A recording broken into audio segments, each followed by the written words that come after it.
Welcome to the Next Level Human podcast. As a human, you have a job to do. In fact, you have 4 jobs: to earn and manage money, to attain and maintain health and fitness, to build and sustain personal relationships, to find meaning and make a difference. None of these jobs are taught in school, and that is what this podcast is designed to do: to educate us all on living our most fulfilled lives through the mastery of these 4 jobs. I'm your host, Dr. Jade, and I believe we are here living this life for 3 reasons and 3 reasons only: to learn, to teach, and to love. In this podcast, I will be learning, teaching, and loving right along with you. I'm grateful to have your company. Here's to our next level.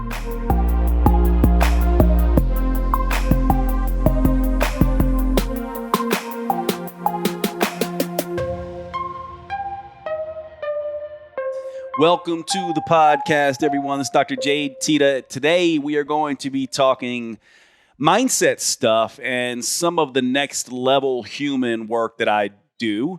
Obviously, this podcast, I've gone back and forth on the name of this podcast several times. The Jade Tita podcast, Mind, Muscle, Metabolism, Next Level Human. It's kind of all 3. It's kind of what I wanted to be a mix of my work in mindset, personal development, as well as fitness, strength, and conditioning, and of course, natural medicine, metabolism, weight loss. I absolutely adore and love self-help, self-development.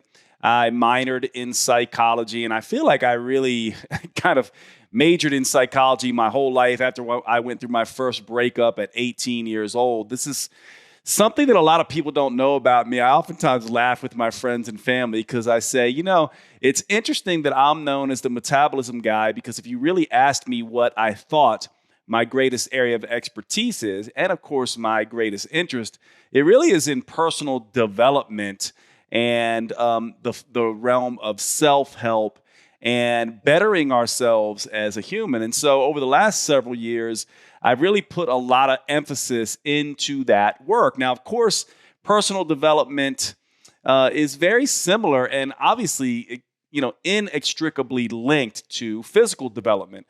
And so the two things kind of make sense. I can't remember what episode it was in this podcast, but one of these episodes, I introduced several different philosophies, the Stoic philosophy and also the Next Level Human sort of work. And I think I introduced some of these concepts we're going to talk about today, but I really want to get into something that a lot of people have a very strong interest in, and that's the idea of some of my work that talks about the 4 jobs of every human being. And that's what we're going to talk about today. From my perspective, there really is 4 jobs that every human must do, whether you like it or not. Failure to do any of these 4 jobs typically results in a life that is not easy and or unsatisfactory and creates more difficult than it needs to be. Now, I don't know what your belief system is. Some of you are religious, some of you are not, some of you are spiritual. Some of you believe in, sort of conscious capitalism, and others of you believe in sort of more socialist things. We all come from, sort of a very varying backgrounds and belief systems. And these 4 jobs really, in my mind, transcend all those belief systems. And certainly there might be some overlap depending on you, but these jobs are things that you need to do and take care of regardless. They also tend to be 4 things that we do not get taught. They typically are not taught in schools. They typically are not something you can get a degree in, so to speak. They're these things that you kind of have to figure out. You emulate other people. You learn the hard way. They're very difficult to sort of understand. And a lot of people aren't doing these well. Usually we have 1 or 2 of these areas that we mightily struggle in. Very few people get all 4 of them done well, correctly. And some of us aren't doing any of these well. And as you listen to this podcast, I just want you to sort of think about this for a minute. Whenever we talk about personal development, especially when you're listening to someone like me talk about a framework that they have put together from a sociological perspective and psychological perspective, it's easy for us to be like, oh, this doesn't fit my worldview. It doesn't fit my religion or my spiritual beliefs or my, political leanings or whatever. And what I would ask you to do is just listen and listen with an open mind. Part of what I believe we humans make a big mistake with is we don't typically have these kinds of conversations except with ourselves and our tribe who already believes what we believe. And so we end up in this sort of echo chamber or bubble where all of our beliefs and our way of seeing the world are sort of reverberated back to us, and we can easily live our entire lives without getting out of that shell, without ever leaving that protective bubble of the tribe. And whenever you're listening to personal development type of work, that's the whole purpose of it. The whole purpose of it is for you to expand your awareness. The way that I like to describe this, back in my early 20s, I did a self-development training called the Landmark Education. Some of you may have heard of that. And they had a distinction that I really liked. And the distinction went like this. It basically said, there are things in life that we know that we know. And there are things that in life that we know we don't know.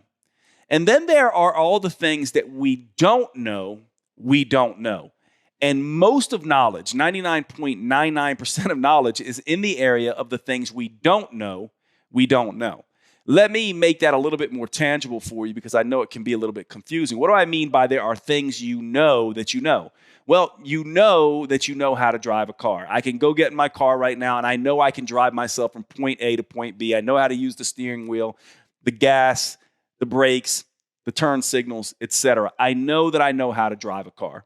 Now, if you put me in a plane, I definitely know that I do not know how to fly a plane. I could not take that plane off. So I know I don't know how to do that. But then there are things that I didn't know, meaning there are ideas, there are perceptions, there are types of things and exposures and experiences that I had no idea even existed. One example of this would be in the realm of, let's say, metabolism, right? Let's say you know a little bit about metabolism and you know a little bit about calories in and calories out and macros. And maybe you don't know much about rheumatoid arthritis. But then there are some things that you didn't know until you hear of them. Something like metabolic endotoxemia, or the idea that you have all these bacteria living in your gut that are sending hormonal signals throughout the body that are adjusting and changing our metabolism. Once you learn that, you go, oh my God, what? That is so unique. That's so interesting. And it opens up a whole world of study for you. And it even explains some things like why you might get achy joints and muscles the day after you have a pizza binge, right? And so once you get exposed to some of these things you didn't know, they can change your world. And so the reason I bring that up is because when we're talking about personal development and these ideas around that, especially in my work, in my sort of next level human work, which is the way I conceptualize and develop sort of my ideas around being better and growing as a human in sort of mental and emotional sort of growth. I want you to think about it from that perspective. Pay attention to the things that challenge your belief systems. Some of the things I say, you might say, yeah, I agree with that. Some you don't. That's the whole point. Just try these ideas on for size and see if they can make a difference for you. The whole point is for this podcast and this education in particular to help you get a better handle on your life, where you're weak, how to control these things. So let's enter into this with that sort of idea in mind. Now, what are these 4 human jobs, the way that I see this? Well, first of all, you have to earn and manage money, right? Now, this bothers some people. This is the first job we all must do. We must earn a living. We have to manage our expenses, right? We need to earn money, save money, and manage money. Now, a lot of people get upset about this idea because they might have different beliefs around money. Maybe some people believe money is the root of all evil, right? And so this bothers people that this is one of the jobs, but you have to make a living. I would essentially say, because some people might say, well, aren't there people who, let's say a stay-at-home mom or dad, where the mother or the father is the major breadwinner in the family? They're not necessarily earning and managing and saving money. And I would say that, yes, they are. They're earning a living. They're essentially doing it by proxy. They are essentially part of that particular unit. So they are earning a living. You might even say, well, what about the person who's essentially living on the street? They still have to essentially find and procure things of value, food, clothing, shelter, in a sense. This is a form of earning and managing money, or making a living. This includes things like saving for the future, managing where your money goes, investment savvy, your personal financial IQ, asset management, or any kind of entrepreneurial pursuits. This is something we must do. We must earn and manage money. This is job number 1. Now, the second job we must do is we have to build and attain and maintain our physical health. We must take care of our physical health. This is about managing stress. This is about building strength and power and aerobic capacity, and eating healthily, and managing our weight, and all these kinds of things. At a very high level, if we don't have our health, we can't do much, right? Imagine if you're sick all the time and you don't have the energy to get up and go out of the house, you're probably not going to be able to earn and manage money. So you can think about which one of these things that you would put in hierarchy, but it's obvious that we must attain and maintain our physical health. If we die because we're ill, we obviously are not doing the job anymore. We can't do that job, right? We need to have a degree of health in order to function. So job number 1, earn and manage money. Job number 2, we have to build and maintain our physical health. Job number 3 is we humans are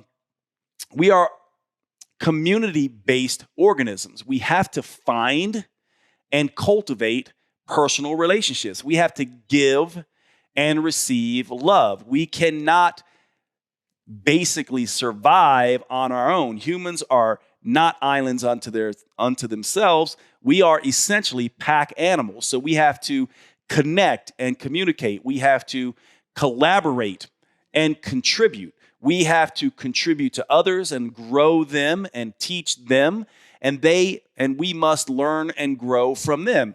Obviously, the parent-child relationship is the first sort of introduction we get into this. We have to rely on other people for a lot of things. And obviously, this overflows into the job we just talked about, right? We know that if you are alone, if you put someone in solitary confinement, which is why it's so miserable, they can go essentially crazy and their physical health can deteriorate. So these jobs are linked to each other as well. And this is where sort of, we'll get into this a little bit, but probably the 2 most important relationships that we have are the personal relationships with our parents and siblings and immediate family. And then, of course, one of the most consequential relationships that all of us will deal with is the romantic partnerships that we have in life. Very important. So 1, earn and manage money. 2, build and maintain physical health.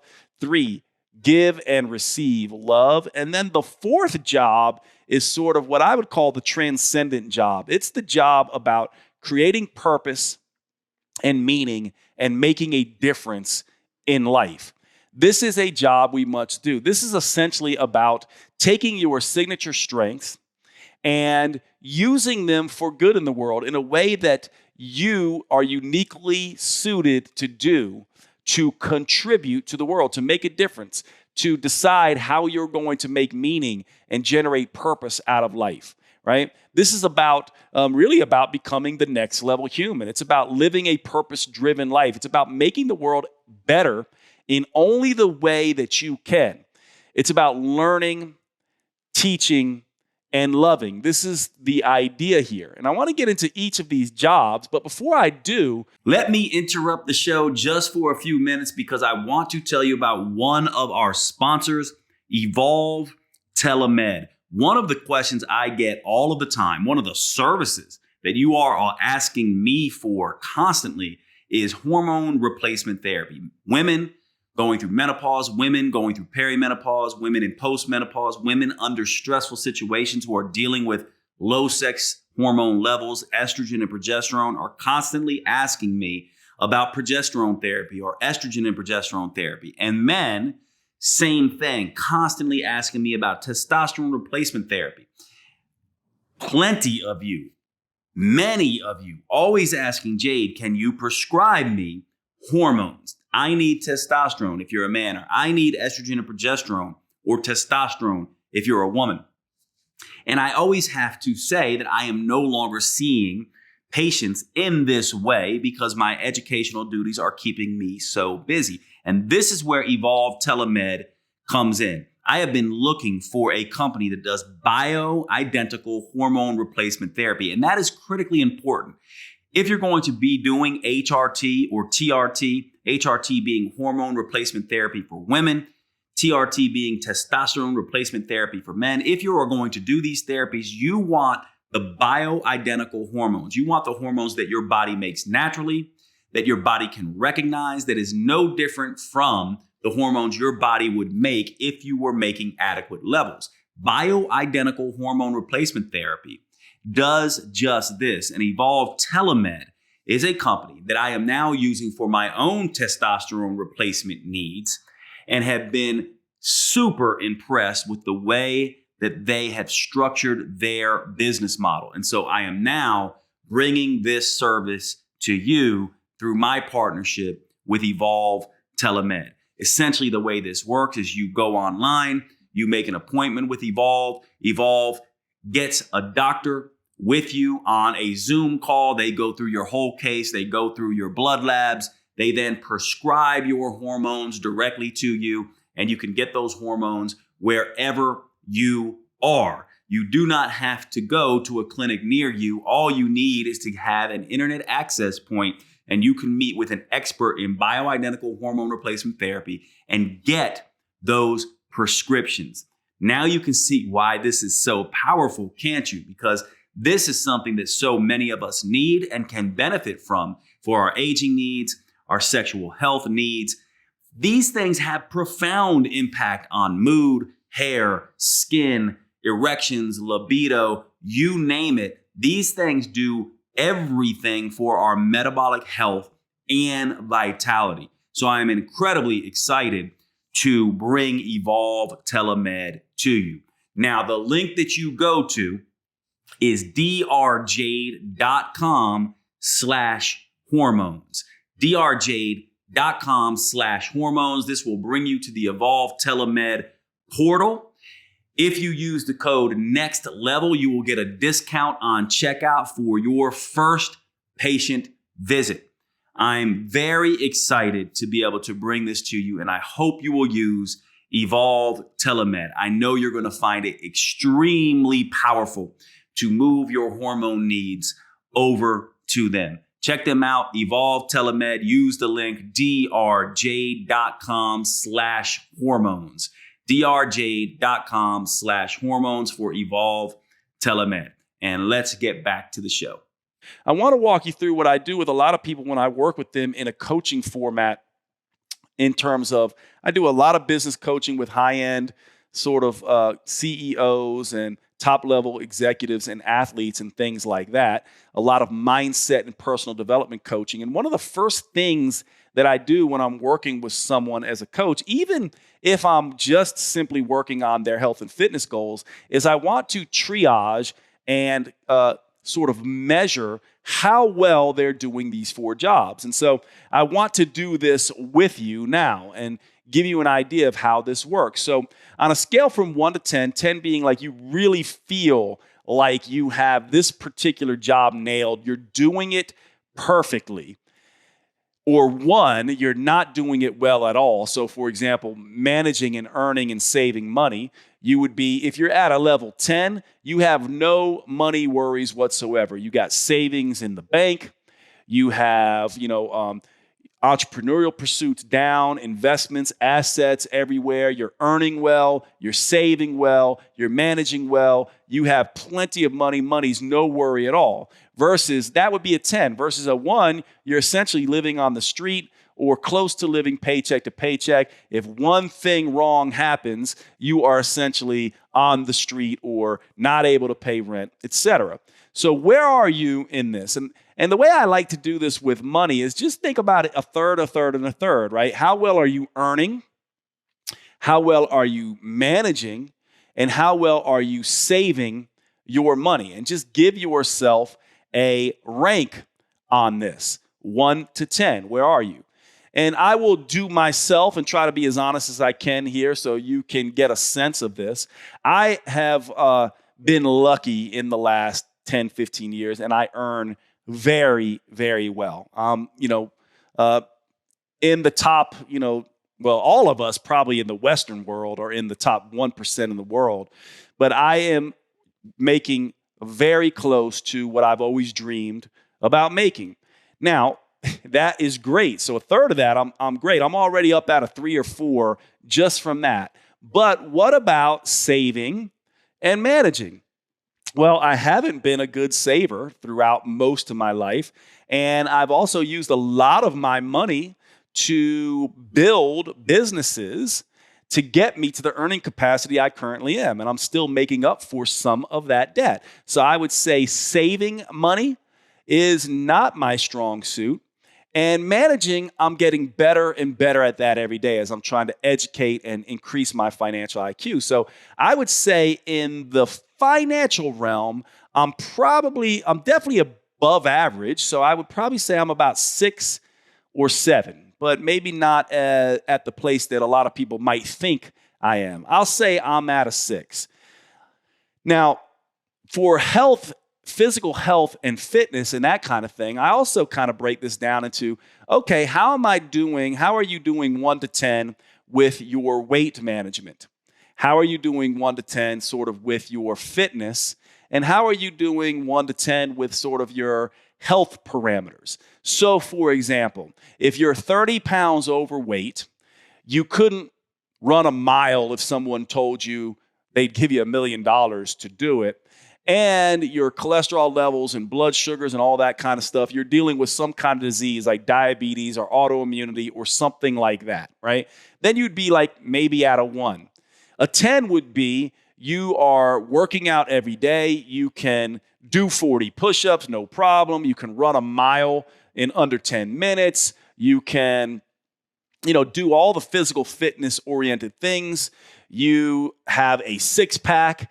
And are relatively lean, 10% body fat for a male, under 20, low 20s to high teens for a woman in body composition. You can do all the fitness things. And when you look at your blood labs, blood sugars, insulin, blood pressures, heart rates, things like that, they're all in sort of good working order. Rank yourself in that regard. So for me, I would say I have some health issues. I have hypothyroid. And this is funny because a lot of people say, hey, Jade, you're the metabolism guy. You're the health and fitness guy. But I just want to be honest with you because you'll see where we'll go with these 4 jobs. So as I rank my health and fitness, I feel like ever since sort of my late 20s, when I went through a very stressful period of time at medical school and bartending at the same time and personal training, and I diagnosed myself with hypothyroid. I've been what I would describe sort of this muscle fat guy. I'm also a guy who I'm Italian. I love pasta. I love wine. I love sweets. So I can struggle in this area a little bit. At the same time, I do work out. I'm very strong. I'm 45 and I'm still squatting 405 pounds for 10. I can still bench press near the 400 mark. I can The one thing I can't do, actually, which is hilarious because I just tried to do it the other day, is I still can't really run a mile in under 10 minutes. I'm not a cardio guy, and I'm also 5'10", 225, 230 pounds. I may be pushing even above 230 right now because I'm a little bit in my fat stage. I keep saying that. Usually I'm getting lean around this time, but I'm slow to the mark this time around. But I struggle a little bit in this area, and my cardiovascular fitness is not great. And I also have some challenges. I have higher cholesterol levels, which isn't really a big deal, except I have, borderline high blood pressure. I'm fatigued. My hypothyroid bothers me a little bit. So I would say that my health and fitness, surprisingly for a lot of people, because people look at me and they say, wow, you're this super fit looking guy oftentimes. But if you really see me and look at my parameters, I'm probably around a 5 in health and fitness. So this might surprise people a little bit. I consider myself, and maybe I'm being a little bit hard on myself, but I want you to rank where you are in this. Now, in personal relationships, giving and receiving love, what you want to be looking at is you want to be looking at how is your family unit doing? How is your romantic relationship? Is it healthy? Do you have one? And then how are your friends? So you see how I break each of these down into 3 different parts? So for me, I am very, very tight and very, very lucky with my immediate family. I would give that a 10. In my romantic relationships, I'm not, dating anyone seriously right now, but I have individuals who I am romantic with, who I am very honest and upfront with, and they're very honest and upfront with me. And these are really beautiful, great relationships that I get a lot out of. And it's all sort of safe and fun and good. And these are people who I have deep connections with. So I feel like I'm at a 10 there as well. And then sort of in my friend area, sort of my friends, I have very, very good friends. And I would say a lot of my friends would say I tend to get very focused on work. So I'm not the best always on keeping up with individuals the way they do with me. But I feel like I got a lot of people that I can go to. So when I think about personal relationships, romance and immediate family and close friends, I'm up near 9 for that. I feel like I'm really set in that particular area. And of course, I feel really good about that. And then, of course, in the purpose and meaning department, I look at this like this. I break this down into meaning and purpose and, sort of this happiness quotient. How much of my time. So a 10 in creating meaning and purpose would be sort of looking at it from the perspective of I go through most of my day and I feel like I matter, I'm making a difference, I have worth. The work that I'm doing is contributing in some sort of meaningful way, not just for myself, but for others. And so when I break this down for myself, again, I'm at near a 9. Now, if you want to think about where you are with this, one distinction that's interesting here is the difference between meaning and purpose. Meaning is something that you can derive from many different areas. You can get meaning from experiences, right? You can look at a sunset and derive sort of a deep sense of meaning and connectedness to the world. You can get meaning from putting your effort into your kids or, your job, but that can give you meaning. But those things are typically fleeting when they go away. When the sunset sets, that meaning, purpose goes away. When the kids graduate from high school, that meaning goes away. When the job is done, the meaning kind of goes away. But meaning is important. Purpose is a little bit deeper than meaning because purpose is really about something that you feel that you have always with you. So, my purpose is in my creative pursuits and writing books and doing educational programs and building businesses that make a difference. Purpose is really about not just how I feel in the moment, but sort of a legacy type of thing. Not legacy from an ego perspective, but what will be left after me that made the world a little bit better. Not that anyone will remember me, but perhaps, hopefully, I feel like my work is contributing to other people's meanings and to making other people's lives better. And also, the next idea is, what about this idea of just fulfillment? Do I feel like I've sort of achieved the things that I want to achieve? We know from happiness psychology that, Martin Seligman, the father of happiness psychology, tells us that achievement for achievement's sake is one major piece of happiness for humans. And we oftentimes want to deny this because it's not seen as something that we should, do. It's not looked highly upon, but we want to achieve. And this fulfillment comes from, sort of having this purposeful thing and this goal set that we are actually achieving things and leaving things finished by the time our life ends. So when you think about when you're measuring this purpose and make a difference factor, you want to be thinking about what's my meaning, what's my purpose, and what's my level of fulfillment. So there I'm at, I feel like, a 9 as well. I feel very settled here. So here I have these two things. Finances, I'm at a 6. Health and fitness, I'm at a 5. Personal relationships and things like that, I'm at like a 9. And purpose and meaning and fulfillment, I'm at like a 9. So what I want you to do is I want you to think about where you came out in these 4 particular jobs. And very quickly, you can see where you want to be spending most of your attention. So for me, I really should be focusing most of my attention where? Back onto my physical health, which is ironic, right? Because that's mainly what I teach for a living is in metabolism, personal health, physical health, those kinds of things. And so this really tells you an awful lot about where you should be focusing in your jobs by doing this quick triage. And what I would say here is that most people, when you look at them, you will see a big imbalance in this. And I'll say a couple things here really quickly, because where do you think most people, if they're weekend, which areas do they go through? If you've ever been exposed to Maslow's hierarchy of needs, where do you think, sort of your first needs sort of come from? If I was going to kind of rank these, well, they're tricky, right? But obviously we need to feel like we have shelter, and we need to also feel like we have health. And so I feel like the earning a living, having a roof over our head, making money, and physical health are definitely probably 1 and 2 for most people. You can make a strong argument for relationships as well, and then sort of purpose and meaning come out of having those other ones balanced.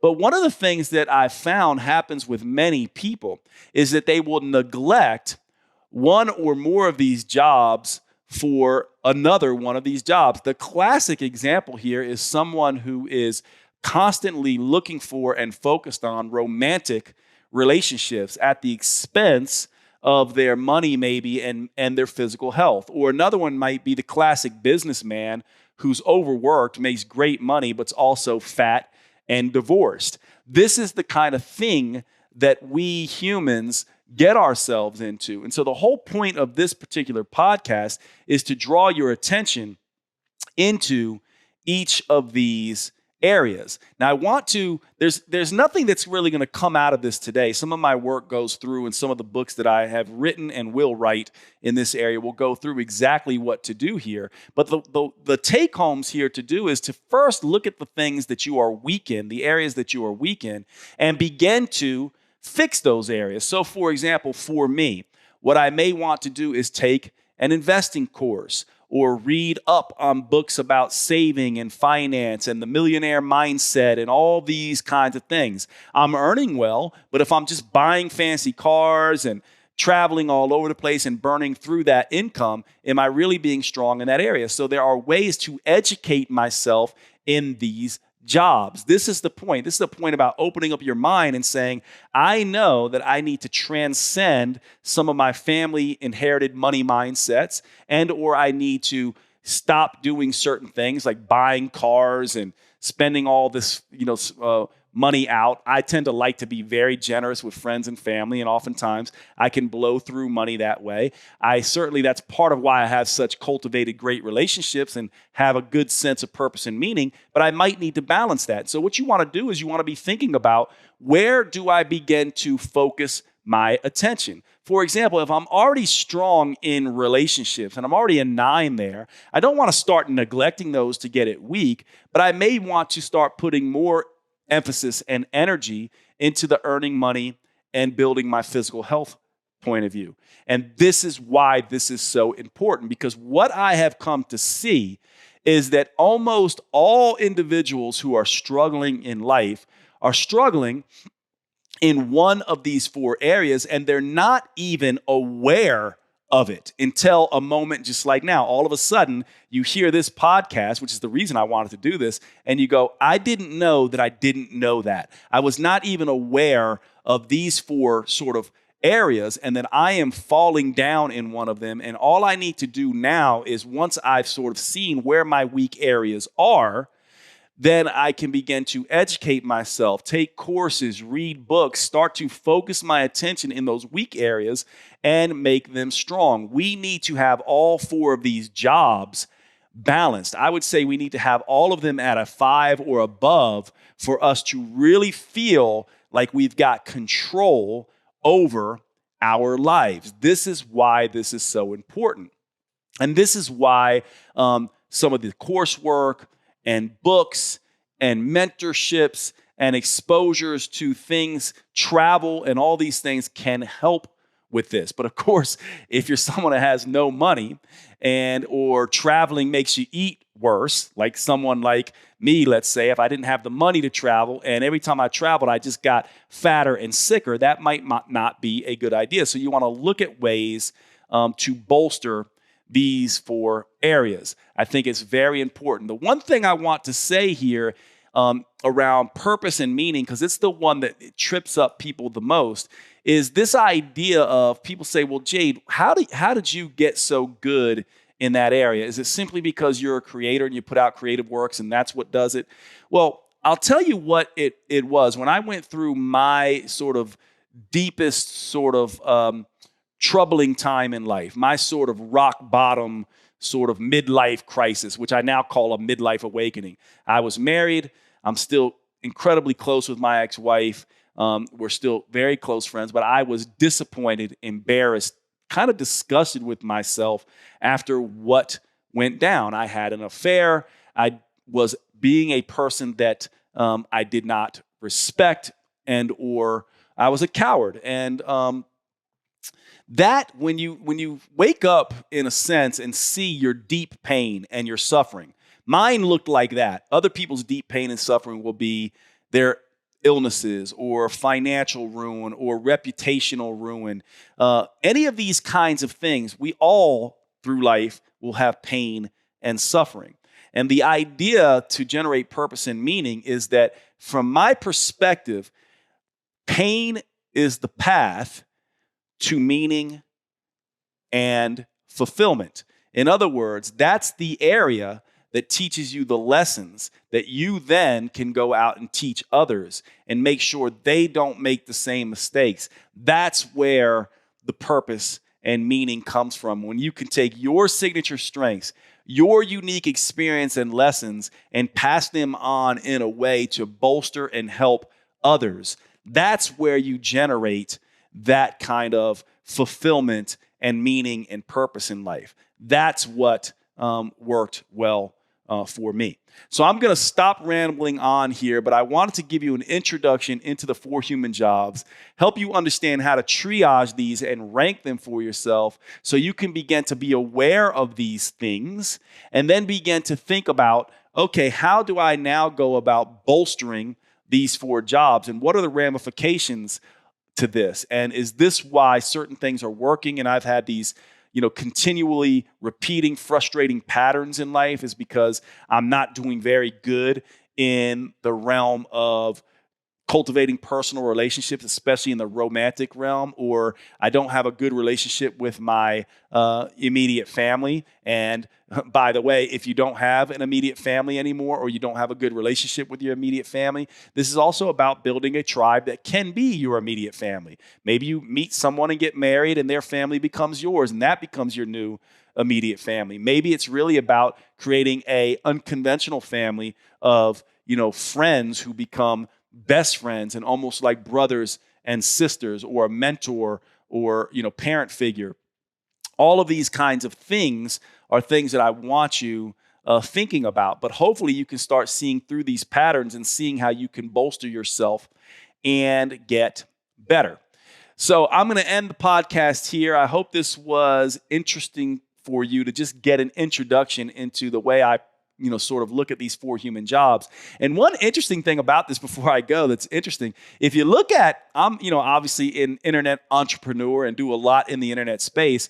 And if you think about it, I recently just came to this understanding. I was like, isn't it interesting that the 4 human jobs are actually the big sellers on the internet? If you want to be thinking about people in the creative space, it really is about money, physical fitness, relationships, and self-development and finding meaning. Those are all the areas where people spend money sort of online when you're talking about services or info products, right? People spend on those things. So it's really interesting because we can see that when we look out there in the world of informational products in the internet space, we can see that these 4 jobs hold true, right? That's where people are spending their money. There's not, you might be able to make money, for example, with some products or, with knitting or something like that, but you're really going to make the most money in these spaces. The things that make the most money are in the realm of health and fitness,